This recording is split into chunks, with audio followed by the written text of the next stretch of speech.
always ka kulang kung dili ka mangayog tabang sa Ginoo. Una, useless ka kung wala ang Ginoo. Because you will never ever be complete without God.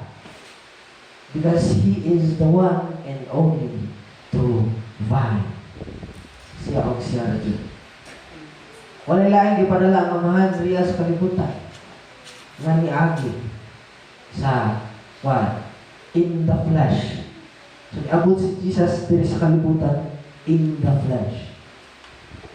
After that, although ipadala sa Ginoo ang Holy Spirit as a counselor for each and every one of us aron tamatabangan and to bring the message of God to us. Pero si Jesus lang yun ang true vine.